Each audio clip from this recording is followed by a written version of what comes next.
them to make that decision. Let's take another question from the audience here. Go ahead, please. What's your name? Suzanne Bass. I'm an attorney in Jacksonville. Welcome to the great city of Jacksonville. My question, how would your religious beliefs, if you're elected, impact the decisions that you make in the office of the presidency? Congressman Paul? Well, my religious beliefs wouldn't affect it. My religious beliefs affects my character and the way I treat people and the way I live. The only thing that would affect...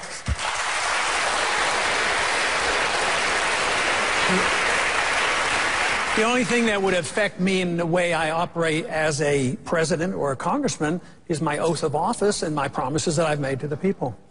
Governor? Ron Paul makes very good points. I concur with that. I would also seek the guidance of Providence in making critical decisions.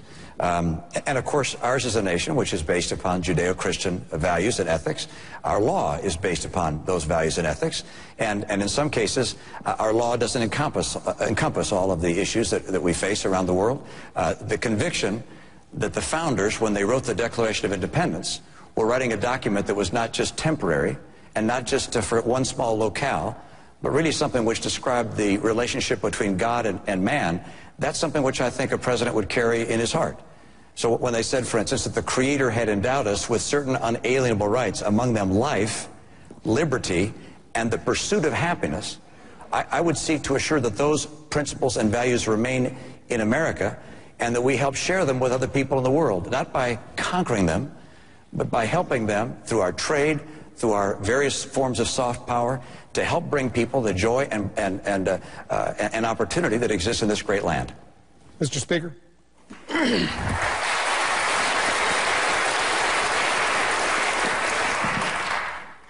I would say that there are three ways in which religion would affect me.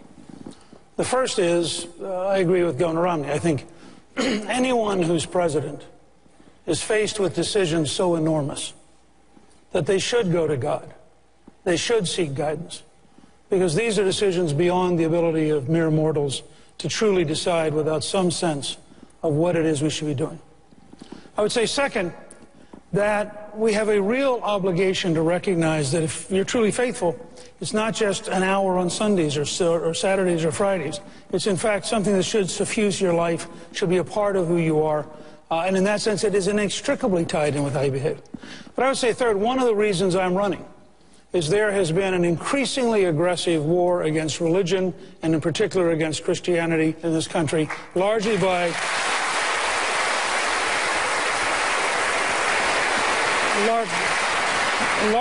a secular elite in the academic, news, media, and judicial areas. And I frankly believe it's important to have some leadership that stands up and says enough. We are truly guaranteed the right of religious freedom, not religious oppression by the state. Senator? Faith is a very, very important part of my life, but it's a very, very important part of this country. The foundational documents of our country. Everybody talks about the Constitution, very, very important, but the Constitution is the how of America. It's the operator's manual. The why of America, who we are as a people, is in the Declaration of Independence. We hold these truths to be self-evident, that all men are created and equal and endowed by their Creator with certain unalienable rights. The Constitution is there to do one thing: protect God-given rights. That's what makes America different than every other country in the world. No other country in the world has its rights based in God-given rights, not government-given rights.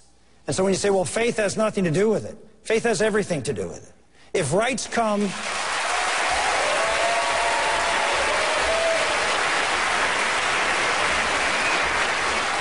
If our president believes that rights come to us from the state, everything government gives you, it can take away. The role of the government is to protect rights that cannot be taken away. And so the answer to that question is, I believe in faith and reason and approaching the problems of this country, but understand where those rights come from, who we are as Americans, and the foundational principles by which we have changed the world. Thank you, Senator. We have one more break to take, but we have a lot more to discuss. Don't go too far away. Coming up, the final debate question: before Florida votes.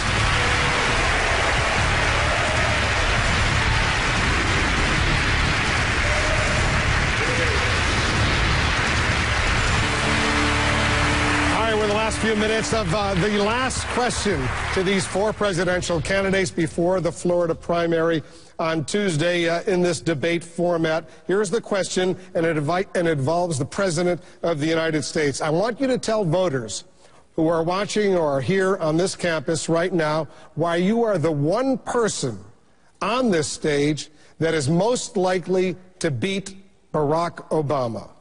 Congressman. Well, you know, so far we have some pretty good evidence that I'll do quite well and have a better chance than the rest to beat him, because if you do a national poll, I do very, very well against Obama.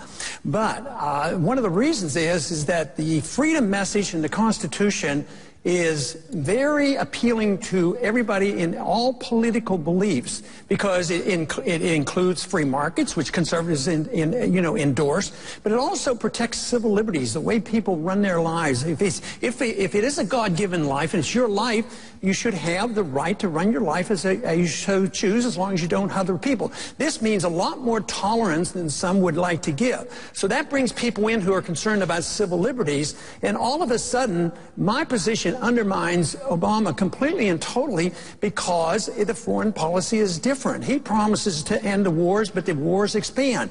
A constitutional foreign policy will end the wars, and if you want somebody to talk about peace and prosperity, it has to be somebody who understands money and a foreign policy and free markets. Governor Romney, why are you the one person on this stage most likely to beat President Obama? The people of America recognize that this is a critical time. This is not just an average election. This is a time when we're going to decide whether America will remain the great hope of the 21st century, whether this will be an American century, or instead whether we'll continue to go down a path to become more and more like Europe, a social welfare state. That's where we're headed.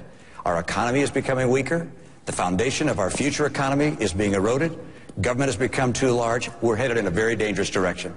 I believe to get America back on track, we're going to have dramatic, fundamental, extraordinary change in Washington to be able to allow our private sector to once again reemerge competitively, to scale back the size of government, and to maintain our strength abroad in our military capacities.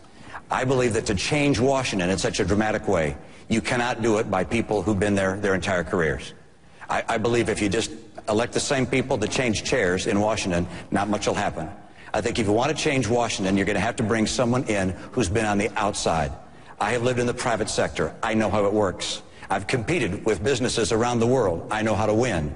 I know what it takes to keep America strong. I know how to work in government.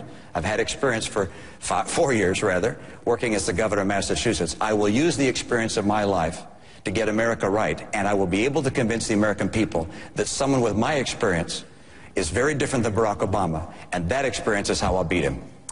Mr. Speaker, why are you the one person on this stage most likely to beat President Obama? You know, I've participated in the two largest Republican sweeps in modern times. 1980 in the Reagan campaign, in 1994 with the Contract with America, which had the largest one-party increase in American history, 9 million extra votes. I believe that what we need this fall is a big choice election that goes to the heart of who we are. I'm running more than anything for my two grandchildren, Maggie and Robert. I'd like them to be able to look back 50 years from now and say that what we did, what we the American people did, the choice we made in 2012 to unleash the American people, to rebuild our country based on the core values, to pose for the American people a simple choice.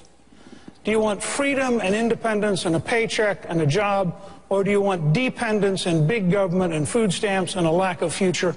And I believe if we have a big election with truly historic big choices, that we can defeat Barack Obama by a huge margin, but it won't be by running just as a Republican.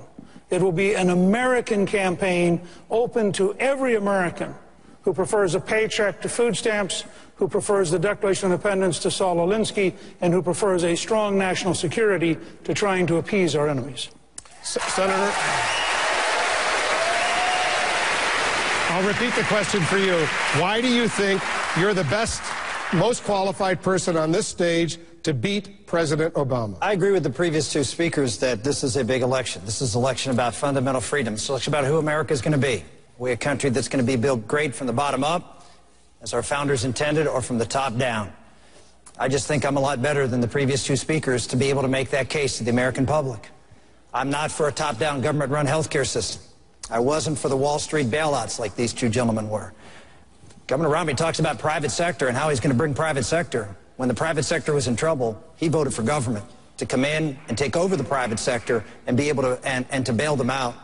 Cap and trade, both of them bought into the global warming hoax, bought into the cap and trade, top-down control of our energy and manufacturing sector. If you look at President Obama's speech the other night, what did he lead with? He led with manufacturing. He led with manufacturing. Why? Because the base of his party, the ones that are always the ones that, not the base, the swing vote in his party, the ones that Ronald Reagan was able to get. We call them Reagan Democrats up in Pennsylvania. Those are the blue-collar working people of America who know that this president has left them behind. He has a plan for them, and it's more dependency, not work, not opportunity. So he went out and tried to make a play for manufacturing. That's been the center point of my campaign. The center point of my campaign is to be able to win the industrial heartland, get those Reagan Democrats back, talking about manufacturing, talking about building that ladder of success all the way down so people can climb all the way up. That's why I'm the best person to be able to go out and win the states that are necessary to win this presidency and govern with the mandate that Newt just talked about. Thank you, Senator, and thank you to the four presidential candidates. Also want to thank our partners in this debate, the Republican Party of Florida, the Hispanic Leadership Network. Thank you very much to them. We'd also like to thank our hosts here on the campus of the University of North Florida in Jacksonville. Be sure to join us Tuesday night. Our coverage begins 6 p.m. Eastern, live coverage of the Florida primary. Our coverage of America's Choice 2012 continues right now. Well, thanks very much. Good evening, everyone. It is 10 p.m. here on the East Coast. For those of you just tuning in, welcome to a special edition of 360 Live from the University of North Florida in Jacksonville, where the four remaining Republican presidential candidates have just wrapped up their debate. Two of them, Newt Gingrich and Mitt Romney, traded verbal punches all night. Governor Romney has a new debate coach. Did it make a difference? You can decide for yourself in the hour ahead.